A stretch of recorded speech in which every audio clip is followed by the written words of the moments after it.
അതിർത്തി കടന്നെത്തുന്ന പാകിസ്ഥാനി ഭീകരന്മാർക്ക് ചുട്ട മറുപടി കൊടുക്കുവാൻ വേണ്ടി ഇന്ത്യ ആരംഭിച്ച ഓപ്പറേഷൻ സിന്ദൂരിൽ 5ഓളം പാകിസ്ഥാനി വിമാനങ്ങളെ വെടിവെച്ചിട്ടതായി ഇന്ത്യൻ വ്യോമസേനാ മേധാവി.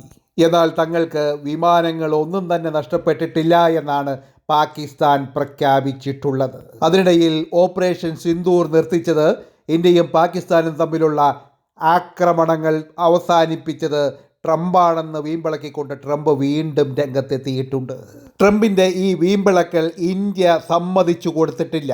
ഇന്ത്യ പറഞ്ഞിട്ടുള്ളത് ആരുടെയും നിർദ്ദേശപ്രകാരമല്ല ഇന്ത്യ യുദ്ധം നിർത്തിയത്, തങ്ങളുടെ ലക്ഷ്യം കണ്ടതുകൊണ്ട് മാത്രമാണ് ഇന്ത്യ യുദ്ധം നിർത്തിയത് എന്നാണ്. എന്നാൽ ട്രംപ് വീണ്ടും വീണ്ടും ആവർത്തിച്ചിരിക്കുകയാണ് താനാണ് യുദ്ധം നിർത്തിയത് എന്ന്.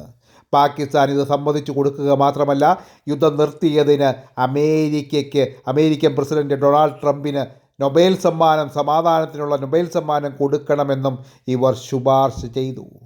കിട്ടിയ അവസരം മുതലാക്കുന്ന പാകിസ്ഥാൻ്റെ സൈനിക മേധാവി അമേരിക്കയിൽ 1 അല്ല 2 തവണ സന്ദർശനം നടത്തിയിരിക്കുകയാണ്.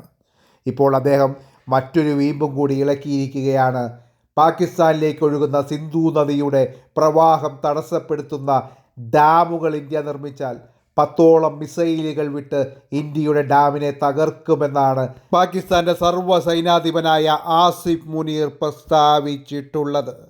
ഇത് കീഴേരി അച്ചു എന്ന അമേരിക്കയുടെ സപ്പോർട്ട് കണ്ടതുകൊണ്ട് മാത്രമാണ് ആസിഫ് മുനീർ വീമ്പിളക്കുന്നത്. ഇന്ത്യയെ 10ഓളം മിസൈലുകൾ വിട്ട് ഇന്ത്യയെ ആക്രമിക്കുമെന്ന്, ഇന്ത്യയുടെ ഡാമിനെ തകർക്കുമെന്നാണ് ഇദ്ദേഹം വീമ്പിളക്കിയിട്ടുള്ളത്.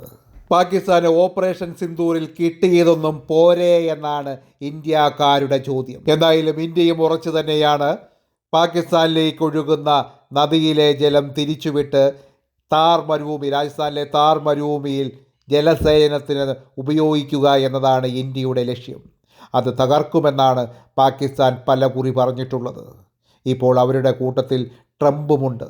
അതുകൊണ്ട് ഇന്ത്യക്ക് എന്താണ് ചെയ്യാൻ കഴിയുക എന്നുള്ളത് നമുക്ക് കാത്തിരുന്ന് കാണാം. നന്ദി, താങ്ക് യു, നമസ്കാരം.